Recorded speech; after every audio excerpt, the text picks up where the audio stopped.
Olá, meus caros, sejam todos bem-vindos, desativando os comentários para a gente poder começar, hein? Pois bem, sejam muito bem-vindos a mais uma terça-feira, a mais um encontro nosso do projeto Estude com o Autor, um projeto da editora Juspodium que já reuniu vários autores de obras importantíssimas que a editora publica. Bom, em Direito Constitucional, este é o nosso quinto encontro, é a quinta semana consecutiva em que estamos juntos para podermos trabalhar um capítulo importante deste aqui, que é o meu Manual de Direito Constitucional. Pois bem, o capítulo 5 é um capítulo que vai inaugurar uma nova era no estudo aqui do direito constitucional de um tema dentro desse manual. Por quê? Porque nós vínhamos dos 4 primeiros capítulos, que eram capítulos quase que exclusivamente doutrinários, capítulos também mais curtos. Eles serviram então de preparação para você poder começar a encarar, a partir do capítulo 5, temas que são mais densos, complexos, que exigirão certamente muito do autor e também do leitor, em termos de atenção e dedicação, tá? Então, vamos falar um pouco desse capítulo 5, que é um capítulo tão importante para todo mundo que quer estudar o direito constitucional, não me importa qual é o seu concurso público, se é exame de ordem, se é concurso para nível médio, nível superior, qual é a sua carreira? O capítulo 5 é essencial para a sua preparação. Então, eu vou traçar aqui alguns comentários sobre ele. Então, em primeiro lugar, eu acho que o que chama a atenção é o fato de estarmos diante de um capítulo já bem robusto em termos de páginas. Nós temos aqui 135 páginas no capítulo 5. Ele começa na página 279, vai até a 414, então é um capítulo volumoso. 135 páginas, isso corresponde a quase 4 vezes, né, a dimensão dos capítulos anteriores. Então aqui começa o desafio, o volume de páginas a serem lidas. Se você está com a atual edição, que é essa aqui, a edição de 2020, né, que é a minha 8ª edição, você vai notar, você vai reparar que esse capítulo mudou muito nessa edição. Por quê? Porque eu resolvi fazer algo que nas edições pretéritas eu não havia feito. O capítulo 5, então, da 8ª edição, ele traz os incisos do artigo 5º comentados de forma individualizada, coisa que eu não havia feito até a 7ª edição. Até a 7ª edição eu reunia grupos de incisos mais importantes e mais afinados com o estudo do direito constitucional e os comentava, claro, não só trazendo os aspectos doutrinários, mas também os jurisprudenciais do assunto. A partir dessa edição aqui, eu resolvi comentar os outros incisos, que inclusive tem uma relação muito estreita com outras disciplinas, né, com outras matérias nossas, envolvendo, por exemplo, o direito penal, o direito processual, o direito administrativo, mas eu os trouxe. Então, se você está com uma edição antiga desse manual, claro que eu disponibilizei a atualização no início do ano no site da editora Juspodium. Nessa atualização eu listei quais foram os incisos que eu comentei e coloquei ali num parágrafo curto, de normalmente 3 a 4 linhas, nesse arquivo de atualização. Coloquei nesse parágrafo curto quais foram as atualizações feitas, quais foram os incisos que receberam comentários de forma mais direta, tá bem? Então, se você está com a edição anterior, essa foi a principal atualização que esse livro sofreu no ano de 2020. Bom, e como eu tenho que escolher aqui alguns pontos para poder pedir sua atenção nos estudos, eu quero que você entenda o seguinte em primeiro lugar. Se você faz prova para nível médio, esse capítulo é essencial, porque ele vai lhe ensinar a estudar os incisos do artigo 5º e a redação literal desses incisos no texto da Constituição, sem dúvida, é muito exigida em prova. Então, para agora todos que estão acompanhando essa live e esse nosso encontro, ler os incisos do artigo 5º, dando atenção a certos termos que são usados, justamente porque o examinador vai substituí-los numa tentativa de lhe confundir, é um primeiro passo super importante para você se sair bem, muito bem nesse estudo, tá? Vou colocar meus fones aqui, que eu lembrei deles agora.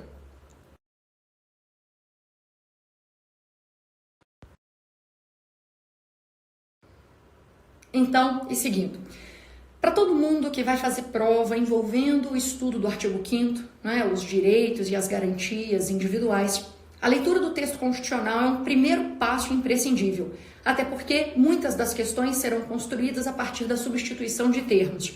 Então você está lá lendo a liberdade de manifestação de pensamento, no artigo 5º, no inciso 4, quando a Constituição diz que é livre a manifestação do pensamento, sendo vedado o anonimato. Você tem que ir grifando os termos que você pensa que o examinador vai substituir. Então, onde ele colocou vedado o anonimato, pode ter certeza que ele vai dizer sendo permitido, sendo estimulado o anonimato para tais casos, e você sabe que isso vai, na verdade, se transmudar num item falso. Então, muito cuidado, em primeiro lugar, na leitura da própria Constituição. Faça uma leitura cuidadosa do texto constitucional, por quê? Porque esses incisos, na sua literalidade, serão cobrados. Agora, é claro que o examinador vai exigir muito mais de você do que simplesmente o conhecimento da reprodução literal do texto constitucional, não é? O texto vai ser cobrado, a literalidade dos incisos vai corresponder a um volume imenso de questões que vão ser apresentadas, mas isso não será suficiente para você fazer boas provas. Então, o próximo passo é fazer a leitura dos comentários que eu trago. Referentes a quê? Referentes aos incisos todos. E aí, nesses termos, nós teremos o aporte doutrinário e também as decisões do Supremo Tribunal Federal que interessam sobre cada um dos assuntos. Pois bem, eu vou começar inaugurando aqui então os meus comentários sobre o capítulo 5, na parte jurisprudencial, te propondo que façamos juntos aqui, na verdade, uma análise de duas atualizações decorrentes de decisões do STF prolatadas no ano de 2019 que, portanto, impactaram essa edição. Ainda que você tenha a edição de 2019, você não tem a atualização desses dois pontos que eu vou comentar aqui. Um vai envolver o princípio da isonomia e o direito de remarcação de teste físico ou curso de formação em concurso público. A segunda atualização que eu escolhi para comentar vai ser referente às controvérsias envolvendo a liberdade religiosa. Então vamos lá, começando aqui com a decisão envolvendo o ideal de isonomia. A igualdade, ela está prevista em nossa Constituição em inúmeros dispositivos. Basta você ler o artigo 5º que você já encontra no caput de previsão da igualdade e também no inciso 1º. Mas existem tantos outros dispositivos, previsão expressa desse ideal da igualdade. O próprio artigo 3º traz isso, por exemplo, como sendo um objetivo fundamental. Tá bom? Promover o bem de todos, sem preconceito de origem, raça, sexo, cor, idade e quaisquer outras formas de discriminação. Pois bem, tendo a ideia de igualdade como parâmetro, um questionamento que você pode fazer é referente à igualdade nos concursos públicos. Imagine que um sujeito não possa prestar determinada prova de aptidão física ou não possa comparecer ao curso de formação em razão de uma circunstância pessoal, um problema fisiológico que ele adquiriu ali naquele momento, algo decorrente de força maior.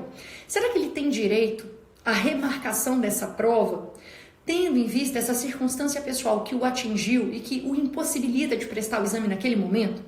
Eu vou lhe explicar esse tema em 3 tempos e lhe mostrar no 3º qual foi a atualização vinda de uma decisão do STJ no ano de 2019. Então, eu vou comentar esse ponto, isonomia e remarcação de prova em concurso público em 3 tempos.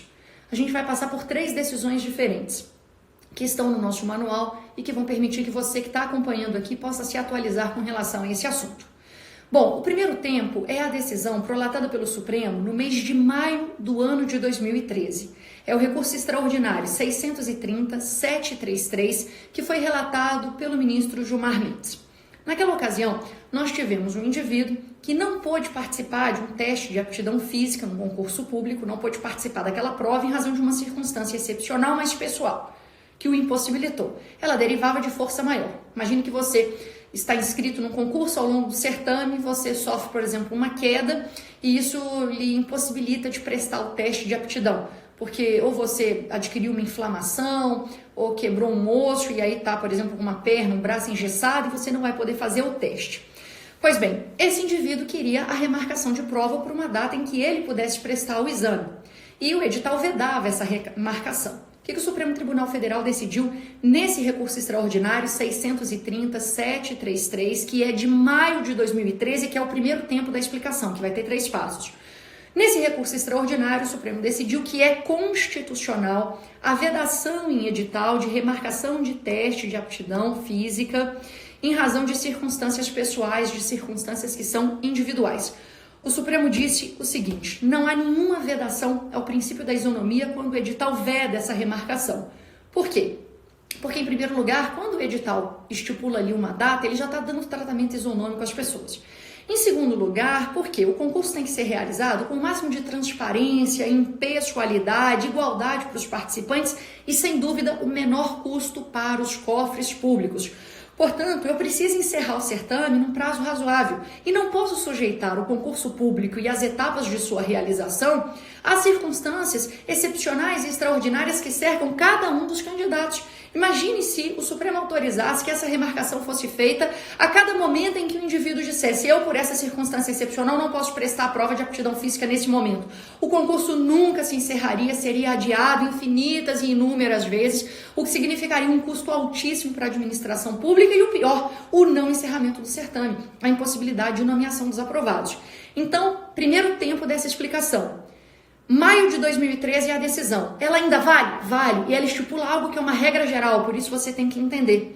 Existe a possibilidade de eu remarcar a prova em razão de uma circunstância excepcional, extraordinária, que é própria, que é pessoal, ainda que ela derive de caráter fisiológico ou de força maior. Posso remarcar? Regra geral, não. A vedação que está estabelecida na maioria dos editais de remarcar esse teste em razão de circunstâncias pessoais, segundo o Supremo, ela é constitucional.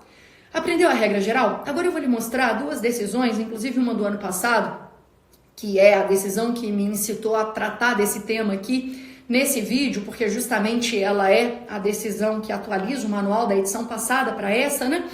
A próxima decisão que eu vou comentar, na verdade as duas próximas, elas vão excepcionar essa regra geral. A próxima decisão, ela é já de novembro de 2018. Então eu estou dando um salto aqui de mais de 5 anos para a primeira exceção aparecer. Então em novembro de 2018, no recurso extraordinário 1.058333, esse recurso extraordinário foi de relatoria do ministro Fux. O cenário era outro. Por quê? Porque quem não podia prestar o teste de aptidão física era uma mulher gestante. E aí, o Supremo Tribunal Federal, sensível a diversos valores que recebem proteção constitucional, como, por exemplo, a maternidade, como, por exemplo, a família, o planejamento familiar, a saúde da gestante, do feto, o Supremo sensível a todos esses valores que são constitucionalmente tutelados, o Supremo Tribunal Federal disse o seguinte: olha, a candidata gestante tem direito sim de fazer a prova em data alternativa, tem direito sim de prestar esse exame em outro momento, ainda que, entenda isso, ainda que o edital estabeleça a vedação de forma expressa de remarcação de prova. O que o Supremo disse? Que no caso da gestante, aquela regra que houvera sido firmada em maio de 2013 deveria ser excepcionada justamente em homenagem ao princípio da isonomia, porque a gestante não está nas mesmas condições físicas, fisiológicas dos demais candidatos. Ela não pode ter que optar em preservar sua saúde e a saúde do seu bebê e, então, prestar o exame físico, né? Muitas vezes, um exame que vai exigir, não é, um esforço físico absolutamente incompatível com a situação gestacional. Então, ela não tem que fazer ali uma escolha, ela não tem que optar. Os valores todos são tutelados constitucionalmente. Então, aquela regra que o Supremo firmou em maio de 2013 não se aplica na situação da gestante. A gestante pode, sim, exigir a remarcação do seu exame físico, porque ela não pode prestá-lo em razão da sua situação, né? Em razão da idade, muitas vezes gestacional ali.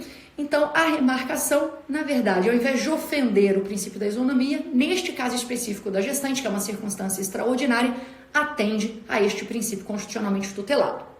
Pois bem, então esse foi o segundo tempo da minha explicação. Vamos ao último, que é o terceiro e que vai atualizar os seus estudos sobre esse assunto. Pois bem, o Supremo Tribunal Federal, então, criou uma regra de que a vedação, a remarcação é constitucional e atende ao princípio da isonomia, criou em novembro de 2018 a exceção, dizendo que no caso da gestante a remarcação tem que acontecer justamente em homenagem a esse princípio, que exige que as pessoas que estão em situação desigual sejam tratadas, sejam destinatárias de soluções jurídicas diferentes. E depois, justamente em março do ano de 2019, a primeira turma do STJ, aplicando as mesmas premissas da decisão do STF, no recurso em mandado de segurança 52622, põe aí, RMS 52622, a primeira turma do STJ diz que as premissas válidas para a gestante valem também para a candidata que esteja amamentando. Ou seja, a candidata lactante também não vai se submeter ao teste físico ou ao exame de formação se ela está nesse momento específico amamentando o bebê, e ela não pode se submeter a certos esforços físicos porque isso comprometeria a sua recuperação do parto. Então o STJ, em março do ano de 2019, confirmou aquelas premissas que o Supremo houvera fixado em novembro de 2018 e disse, olha, o que vale para gestante vale para lactante. Então o que você extrai desse entendimento? Tem que estudar no capítulo o princípio da igualdade. Ele está lá posto. Eu lhe apresento todos os artigos da Constituição que tratam de igualdade, sem dúvida. Mas depois eu lhe apresento as decisões que eu considero que são importantes para você fazer uma boa prova sobre esse assunto, para você entender de fato esse tema, né? Inclusive tem muita gente que usa o livro para poder fundamentar petições que está construindo, né? Alguns pedidos, tem gente que advoga para candidatos de concurso, tem gente que trabalha, por exemplo, né, em órgãos públicos e precisa fundamentar uma petição, precisa ter as decisões todas estruturadas. O livro serve a todos esses indivíduos que estejam estudando o tema. Então você aprendeu que em maio de 2013 nós tivemos a fixação da regra, vedação de remarcação, o edital pode estipular essa vedação, ela é constitucional. Novembro de 2018, o caso da gestante não se aplica, ela tem direito à remarcação. Março de 2019, o caso da lactante também é, que da mulher que está amamentando também se assemelha ao da gestante, por isso ela também tem direito à remarcação. Beleza? Então essa foi a primeira atualização, que é muito importante nesse capítulo 5. Vamos para a próxima, e ela é referente à controvérsia, ou na verdade várias controvérsias envolvendo a liberdade religiosa. Inclusive, eu já lhe adianto que algumas dessas controvérsias ainda não estão solucionadas devidamente, né? Eu coloco aqui no manual quais são. Eu listo aqui para você uma série de itens que ainda estão pendentes de decisão. Quem está com a edição atual é a página 335. Então, tem aqui 4 recursos extraordinários que ainda estamos esperando o Supremo decidir. Por exemplo, o Supremo ainda tem que resolver a questão envolvendo a obrigação do administrador público em estabelecer prestação alternativa para quem está em estágio probatório e não pode cumprir certos deveres funcionais por causa da sua convicção religiosa. Tem outro recurso extraordinário sobre possibilidade de mudança de data de concurso por causa de crença religiosa, a liberdade religiosa e as fotos de documento de identificação civil, né? A mulher que quer usar lenço na foto do documento dela, porque ela não quer tirar o lenço, não quer mostrar os cabelos, ela tem esse direito ou não? Se a liberdade religiosa justifica o custeio de tratamento pelo Estado. Tem a DPF 618 ainda também, sobre transfusão de sangue em testemunha de Jeová. Essa DPF 618 também não está solucionada. Eu espero que esses 4 recursos extraordinários e essa DPF sejam resolvidas esse ano. Então, se você quiser acompanhar, a DPF é a 618. Você que está com o livro tem os 4 recursos extraordinários na página 335. Anote e marque essa página, porque você tem que acompanhar isso até o final do ano. Se você não sabe quais são esses recursos extraordinários, eu vou lhe dizer agora quais são os números de cada qual aqui para você poder acompanhar. Então vão ser 4. Primeiro, 1.099099. 1.099099. Esse é o número é um agravo em recurso extraordinário lá no Supremo. O segundo recurso extraordinário é o 611.874. Repetindo, 611.874. O terceiro é o 859.376. 859.376. O quarto e o último é o 979.742. 979.742. Tá bem? Bom, mas vamos seguir a nossa análise aqui, porque tem mais uma atualização do ano de 2019 para eu fazer com você, referente a esse tema da liberdade religiosa e os direitos, né, fundamentais aqui.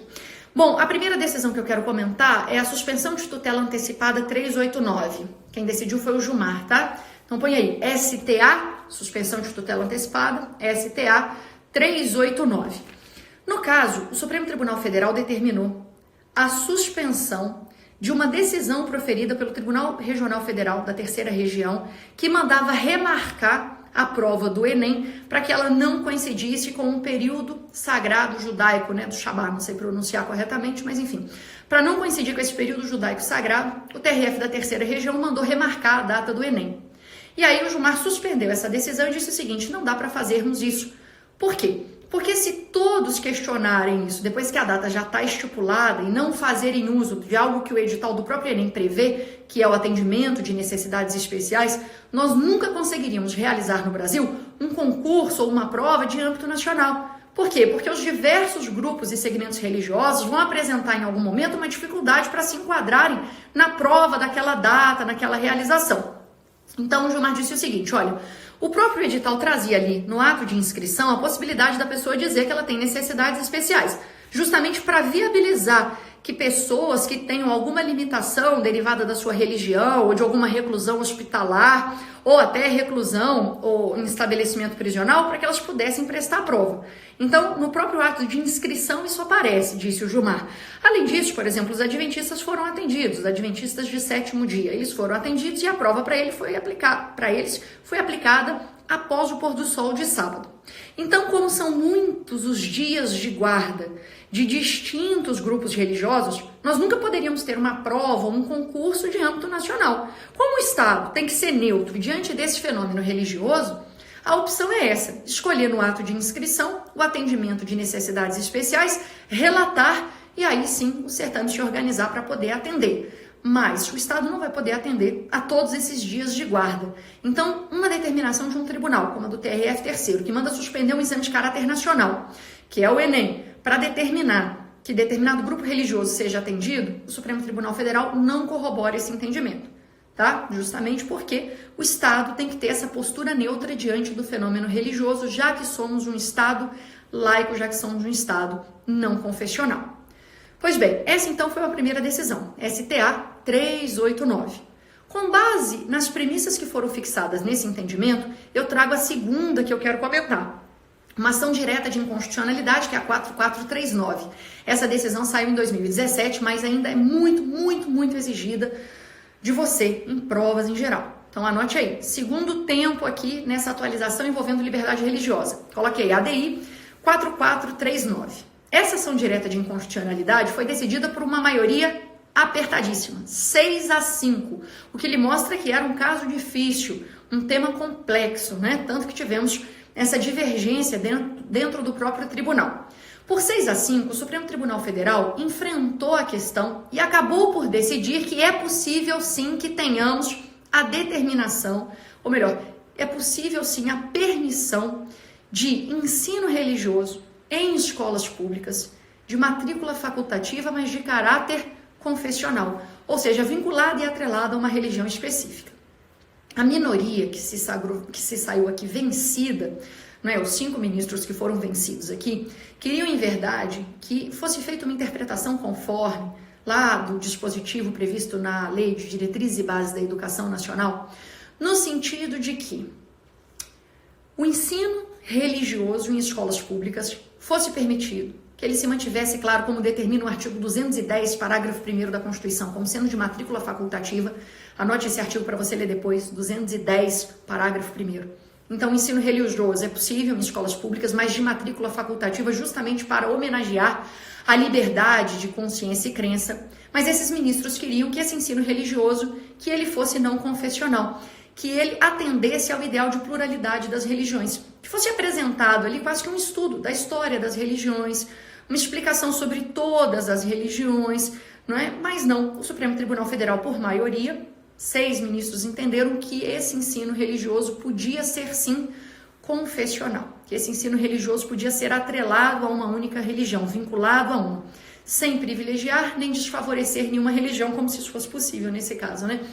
Mas sem privilegiar ou sem favorecer no seguinte sentido: o Supremo determinou que o MEC estipulasse critérios e requisitos para que as diversas religiões apresentassem um plano de ensino daquela religião específica, né? Enfim, a gente sabe que as religiões mais tradicionais vão acabar ocupando esses espaços. Muito mais interessante seria que nas escolas públicas o ensino religioso, ainda que de matrícula facultativa, que ele fosse plural e que ele atendesse às diversas religiões, mostrando num caráter não confessional quais são as religiões existentes, quais são as teses e os dogmas centrais de cada qual, não é? Porque isso seria, inclusive, bastante instrutivo para os alunos que se matriculassem nessa disciplina. Mas o Supremo, por maioria de 6-5, em setembro de 2017, nessa ADI 4439, permitiu que as escolas públicas tivessem, então, ensino religioso confessional. Como essa decisão foge um pouco à nossa própria percepção íntima do que seria o Estado laico e do que seria esse entendimento do Estado ser neutro diante do fenômeno religioso, essa é uma decisão que muitos erram. Eu coloquei ela num teste, aliás, não coloquei, mas vou colocar ela agora num teste lá no Instagram e vocês vão acompanhar que a maioria, depois eu vou mostrar os resultados, a maioria vai errar. Por quê? Porque eu vou induzir o aluno que estiver acompanhando esse Instagram aqui a errar essa questão, porque eu vou apresentar para ele da seguinte maneira: olha, Será que é possível que escola pública ofereça ensino religioso, ainda que de matrícula facultativa, que seja confessional, ou seja, vinculado a uma religião específica? Será que isso é possível diante do caráter laico do nosso Estado? A maioria vai dizer que não é possível, que isso não é viável, que esse ensino deveria ser não confessional. E a maioria vai errar por isso, porque nessa decisão de setembro de 2017, o Supremo disse que era sim factível, que era sim possível, tá? Beleza, então, para fechar, eu vou para a decisão que é do ano de 2019. Essa sim já apareceu no Instagram de ontem para hoje, né? E, inclusive foi um dos motes para a gente fazer esse encontro aqui do capítulo 5. Recurso extraordinário 494-601. Também foi decidido por maioria. Recurso extraordinário 494-601.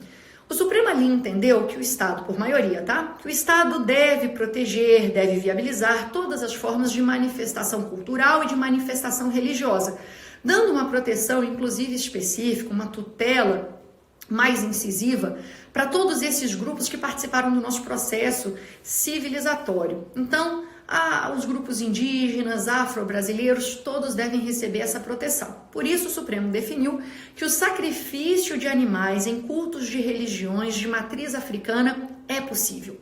A lei estadual que determina, uma lei estadual de proteção aos animais, que determine a possibilidade do sacrifício desses animais em cultos de religião de matriz africana, essa lei estadual, que inclusive era do estado do Rio Grande do Sul, ela foi considerada pelo Supremo constitucional. Então isso é outra coisa que muita gente pode acabar errando, né? Se eu te disser, olha, diante de uma lei de proteção aos animais que permita o sacrifício nessas liturgias, nesses cultos de matriz africana, essa lei estadual é constitucional?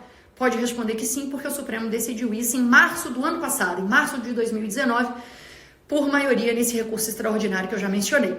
É importante frisar aqui que foi por maioria, porque os ministros que ficaram vencidos, eles queriam trazer aqui uma tese interessante, que seria a seguinte, olha, vamos permitir sim o sacrifício de animais nesses cultos de religiões de matriz africana, mas não só nessas. Qualquer religião que apresente, né, como dogma seu, o sacrifício de animais como parte das suas liturgias, é uma religião que está, então, que é permitido o sacrifício neste caso. Não vamos só decidir para as religiões de matriz africana, mas eles ficaram vencidos, tá? Então, no final das contas, a decisão só abraçou as religiões de matriz africana. Esses ministros vencidos queriam que essa decisão abrangesse outros fenômenos religiosos, outras liturgias, né, de religiões derivadas, né, com ascendência diversa da africana. Mas acabou que eles ficaram vencidos nesse caso, tá bem? Então é o seguinte, quando você estuda, por exemplo, liberdade religiosa, nesse capítulo 5 aqui, você estuda 3 incisos, né? Você está estudando liberdade religiosa, você estuda os incisos 6, 7 e 8. Fez a leitura desses 3 incisos? Ótimo. Você já está, assim, protegido para a maioria das questões que vão cobrar esses temas, mas você não consegue resolver os casos difíceis do direito, nem enfrentar as questões que são referentes às decisões do Supremo.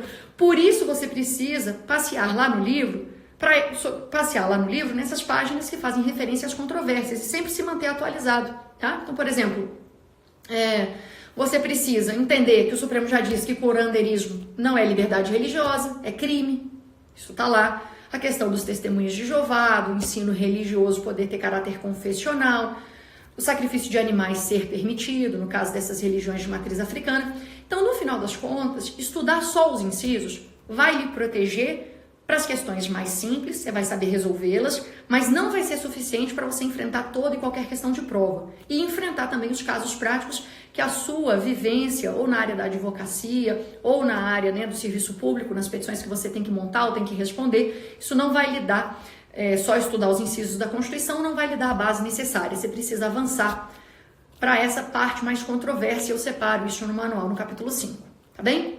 Enfim, é um capítulo extenso, portanto. Então, muita dedicação vai ser exigida de você aqui, né, para vencer essas 135 páginas. Um capítulo que não só cresceu, como segue crescendo e ele é objeto de atualizações em todos os anos. Então, por exemplo, ano que vem, na edição de 2021, se você tem essa aqui, você vai pensar, será que eu compro a edição nova ou não? Eu vou lhe adiantar lhe dizendo o seguinte, em regra não, a edição de um ano para outro ainda é útil, ainda pode ser utilizado. Mas você tem que pegar lá no site da editora, entre os meses de fevereiro e março, normalmente em fevereiro, o meu arquivo de atualização. Porque aí tudo que está marcado aqui como sendo pendente de julgamento, se tiver sido julgado e se a decisão saiu e se puder ser cobrado em prova, vai estar lá naquele arquivo. Todo ano eu faço isso? Faço. Só que aí não adianta você ter um livro que é uma edição, por exemplo, de 2014 e vir me perguntar isso agora para 2020. Posso continuar usando? Não, porque mudou coisa demais. O direito constitucional é provavelmente a disciplina mais mutante que você tem. Daí porque a importância de você sempre acompanhar as atualizações que são postadas lá no site da editora e que são apresentadas nas edições novas, tá bem? É isso. Olha, você já sabe o e-mail de dúvidas, estude com a Natália, @editorajuspodium.com.br. Eu passei isso em todas as lives, se você é novo por aqui, anote. Estude com a Natália, Natália tem TH. Estude com a Natália, @editorajuspodium.com.br. E agora, eu encerrando essa live, encerrando esse encontro, eu vou fazer a postagem dela no meu Instagram, para quem não pôde acompanhar desde o início e deve assisti-la por completo para poder acompanhar os comentários. E vou também liberar aquele cupom de desconto para quem ainda não é do nosso time, do nosso grupo de estudos, poder finalmente integrá-lo. Nós ainda estamos no capítulo 5. Esse livro aqui tem mais de 20 capítulos. Então ainda são muitas as semanas pela frente que nós vamos enfrentar juntos, que a gente vai estudar. E você continue aqui depois no Instagram, volte aqui no meu Instagram mais tarde, para poder acompanhar essas decisões que eu vou colocar como desafio aí. Eu selecionei aqui 15 decisões do Supremo que eu comento no capítulo 5. Se você leu o capítulo 5 para essa live, se você estudou o capítulo para essa live, eu vou te propor agora um teste, tá? Aí eu vou te dizer assim, olha, essas aqui são as principais decisões. Marca aí se isso aqui tá verdadeiro ou falso. Qual que é o entendimento do Supremo? Então volte mais tarde para você poder participar dessa atividade. E se você não leu o capítulo ainda, você pode fazer a atividade. Talvez você erre muitas questões, talvez não, mas enfim, se errar muito é sinal de que você tem que estudar esse capítulo aqui, tem que estudar esse assunto. Combinado? Então já vou disponibilizar para vocês o cupom de desconto. Já nós estamos aí de novo com outras atividades juntos, né? É isso. Agora acabei de descobrir que eu cliquei numa coisa aqui que eu posso colocar filtro nesse nosso encontro. Olha que beleza, eu vou ficar mais bonita para vocês a partir do próximo encontro, a partir da próxima live, porque o filtro sempre nos ajuda, né? Especialmente uma mamãe aqui que mal dorme, né? Nesses últimos, eu diria, nesse último ano quase, né? Porque também durante minha gravidez eu tive bastante insônia. O José, meu filho, tá com 7 meses e meio aproximadamente. Ficou numa amamentação exclusiva até 6 meses, imagine. Então, esse filtro vai ajudar essa mamãe aqui que acorda toda madrugada para amamentar ainda hoje, né? Um grande abraço a todos, muito obrigada pela presença de vocês. Terça-feira que vem estamos juntos para o capítulo 6, um capítulo complexo e com bastante atualizações também, mas mais enxuto, que é o Direitos Sociais. Leia e participe, tá bem? Até lá. Valeu, um grande abraço.